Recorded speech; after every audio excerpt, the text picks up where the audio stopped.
Hello guys, मेरो नाम प्रणित अनि आजको भिडियोमा हजुरलाई स्वागत छ। अनि आज चाहिँ हामी खेल्न गएको छौँ द रोयल गेम जसको नाम हो चेस। अनि आजको भिडियोमा म हजुरहरूलाई के सिकाउन गएको छु भन्दाखेरि हाउ टु प्ले चेस, अनि चेसमा कतिवटा गोटी हुन्छ, अनि चेसको रुल्सहरू के हो, अनि अरू सबै चेसमा भएको सबै कुरा सिकाउँछु बिगिनरको लागि। ओके, सो भिडियो सुरु गरौँ। सो गाइज, पहिला हामी कुरा गर्न लागेको छौँ वाट इज चेस। चेस भनेको चाहिँ खासमा के हो? चेस भनेको एउटा यस्तो रोयल गेम हो जसमा चाहिँ दुईटै टिमको राजा रानी हुन्छ। दुईटै टिमको राजा रानी हुन्छ, जसमा एउटा ब्ल्याक हुन्छ, यसमा व्हाइट हुन्छ। अनि चेस चाहिँ दुईजना मिलेर खेलिन्छ, दुईजना भन्दा धेरै खेल्न मिल्दैन, चारजना खेल्न मिल्दैन, तिनजना पनि खेल्न मिल्दैन। ओन्ली टु पिपल्स, जसमा चाहिँ दुईटै तर्फको गोटीहरू सेम हुन्छ तर कलर मात्रै डिफ्रेन्ट हुन्छ। ओके, अनि हाम्रो चेस चाहिँ 8x8 को एउटा कार्डबोर्डमा खेलिन्छ। एउटा 8x8 को कार्डबोर्ड हुन्छ, 8x8 64 वटा बक्स हुन्छ। अनि हाम्रो पिसेसहरू चाहिँ व्हाइटको पिसेसहरू चाहिँ 16वटा हुन्छ भने यतापट्टि ब्ल्याकको पिसेस पनि 16वटा नै हुन्छ। मिलाएर 32 पिसेस हुन्छ, 32 ठाउँ खाली हुन्छ भनेपछि 64 भयो। ओके, चेसको पिसेसहरू चाहिँ कसरी अगाडि बढ्छ। अब हाम्रो सबैभन्दा पहिला पनको चाहिँ कुरा गरौँ। पन चाहिँ हाम्रो जनसङ्ख्यामा 8वटा हुन्छ, दुईटै मिलाएर चाहिँ जनसङ्ख्या कति हुन्छ? 8 × 2 16 हुन्छ जनसङ्ख्या। व्हाइटको 8, ब्ल्याकको 8। व्हाइटबाट कुरा गरौँ। व्हाइटको पन चाहिँ सुरुमा यो लाइनमा बसेर चाहिँ फर्स्टमा 2 स्टेप चाल्न पाउँछ। 2 स्टेप चाल्न पनि पाउँछ, 1 स्टेप चाल्न पनि पाउँछ। त्यो आफ्नै मर्जी हुन्छ होइन। 1 स्टेप चाले पनि हुन्छ, 2 स्टेप चाले पनि हुन्छ। जस्तै मैले 2 स्टेप चालेँ, अनि त्यसपछि हामीले 2 स्टेप चाल्न पाउँदैनौँ।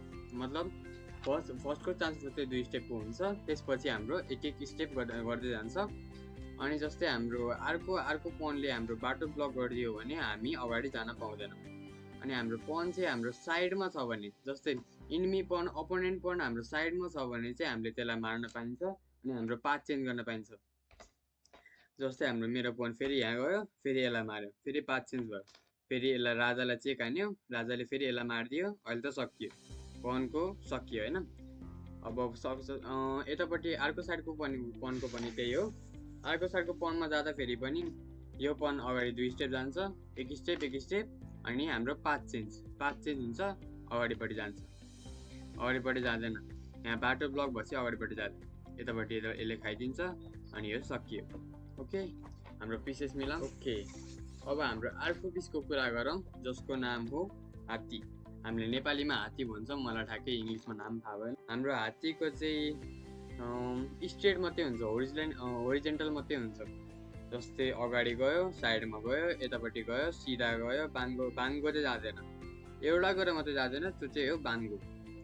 जस्तै हाम्रो यहाँ छ भने यसलाई खान मिल्दैन, यसलाई मात्रै खान मिल्छ। अनि हाम्रो हात्तीले यसलाई खाइदिन्छ, अर्कोको हात्तीले हाम्रो हात्तीलाई खाइदिन्छ, अनि हाम्रो हात्ती पनि बाहिर हुन्छ। ओके, हाम्रो पन र हात्तीको सकियो। पन र हात्ती साइडमा राखिदिउँ, सबै एङ्गलको। हात्तीको मैले सिकाइसकेँ, हात्ती स्ट्रेट मात्रै जान्छ, यतापट्टिबाट सिधा, उतापट्टिबाट सिधा, सबैतिर जान्छ, तर यतापट्टि सिधा जान्छ, तर बाङ्गो कहिले पनि जाँदैन।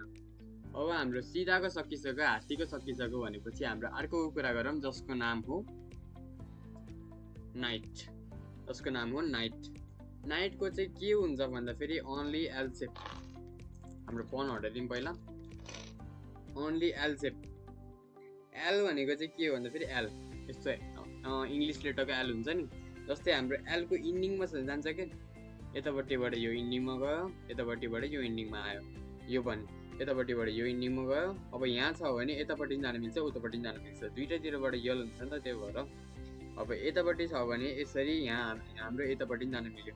जस्तै बिचमा राख्यौँ भने हामीले यतापट्टि लान मिल्यो, यतापट्टि पनि लान मिल्यो, यतापट्टि पनि लान मिल्यो, यहाँबाट यता लान मिल्यो, यहाँबाट यता लान मिल्यो, यहाँबाट यसलाई खान मिल्यो। ओके, यसलाई खान होइन, चेक हान्न पनि मिल्यो। घोडा चाहिँ महत्त्वपूर्ण, हान्नलाई, चेकमेट हान्नलाई धेरै नै महत्त्वपूर्ण, यसलाई घुमाउनु हुन्छ।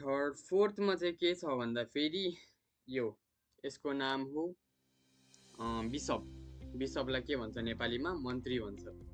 मन्त्रीको काम चाहिँ के हो भन्दा फेरि अघि हाम्रो हात्तीको काम चाहिँ सिधा जाने थियो भने हाम्रो मन्त्रीको काम चाहिँ हाम्रो बाङ्गो जाने। बाङ्गो जानेले हुँदा यसले बाङ्गो मात्रै डाइरेक्सन लिन्छ, यसले सिधा कहिले पनि लिँदैन।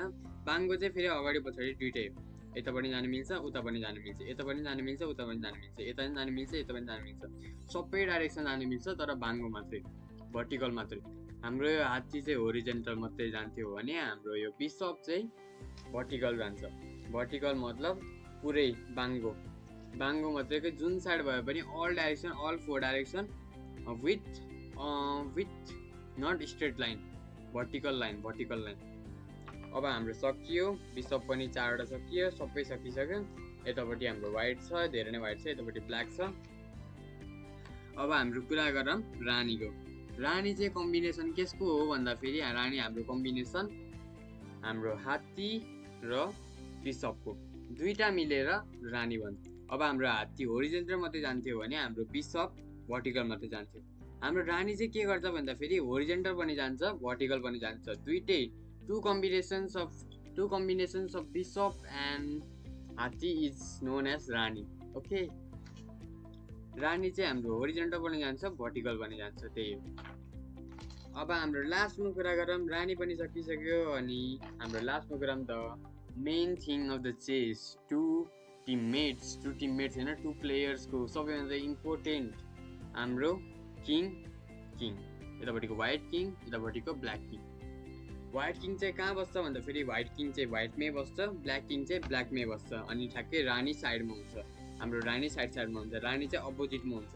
जस्तै हाम्रो ब्ल्याक रानी व्हाइटमा बस्छ भने हाम्रो व्हाइट रानी ब्ल्याकमा बस्छ, अनि राजा चाहिँ एकअर्कालाई फेस गरेर हुन्छ, अनि हाम्रो रानी पनि एकअर्कालाई फेस गरेर हुन्छ, तर पन हुन्छ बिचमा, त्यसैले रानी खान पाइँदैन।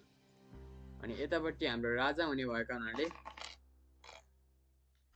राजाले चाहिँ के हुन्छ भन्दा फेरि राजाले चाहिँ एक स्टेप मात्रै जानु मिल्छ, जुन डाइरेक्सन गए पनि, जुन डाइरेक्सन जहाँको बिचमा राखेर गोलो घुमे पनि एक स्टेप मात्रै लानु मिल्छ, एक स्टेप।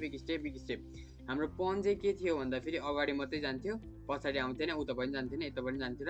हाम्रो राजा चाहिँ के हो भन्दा फेरि सबै डाइरेक्सन जान्छ, तर एक स्टेप माथि। राजा अलि सोच विचार गरेर जान्छ कि, त्यही भएर त्यस्तो भयो। ओके, हाम्रो राजा पनि सकिसक्यो। अब नेक्स्ट टपिकमा लागौँ, जसको नाम हो सो गाइज, अब चाहिँ हामी कुरा गर्न लागेका छौँ रुल्स अफ चेस।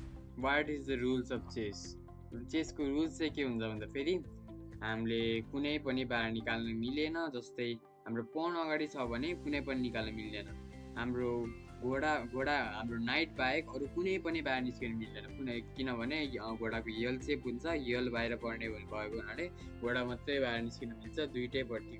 दुईटैपट्टिको घोडा जहाँ पनि बाहिर निस्किन मिल्छ, जहाँ पनि भन्दा मतलब दुईटा बक्समा बाहिर निस्किन मिल्छ, अरू कुनै पनि गोटीहरू कुनै पनि ठाउँमा बाहिर निस्किन मिल्दैन। पन त अगाडि नै छ, यति पछाडि भएको घोडा बाहेक कुनै पनि बाहिर निस्किन मिल्दैन। अनि हाम्रो राजालाई अब चेक हानिसक्यो, राजालाई अब सबै डाइरेक्सनबाट घेरेर चेक हानिदियो भने राजाको कुनै पनि बाटो खाली छैन भने त्यति बेला चेकमेट हुन्छ। How the checkmate happens? राजाको सबै बाटो बन्द छ, राजाको सबै बाटो बन्द छ, राजा कुनै पनि डाइरेक्सनमा जान मिल्दैन, कुनै पनि डाइरेक्सनमा जाँदा उसलाई खतरा हुने भयो, राजा चेकमेट हुन्छ। राजा चेक मात्रै कति बेला हुन्छ भन्दा फेरि रानी जस्तै अगाडिपट्टि छ, रानी चेक हुन्छ, रानी अगाडिपट्टि हुन्छ, अनि यतापट्टि लान मिल्छ भने त्यति बेला राजा चेक हुन्छ। कहीँ पनि लान मिल्दैन, सबैले घेरेर राख्यो भने राजा चेकमेट हुन्छ, त्यति बेला चेकमेट हुन्छ। सो गाइज, अब नेक्स्ट भिडियोमा म हजुरहरूलाई चेसको विभिन्न ट्रिकहरू सिकाउने छु। यो भिडियोमा यति नै हो, बाइ बाइ गाइज।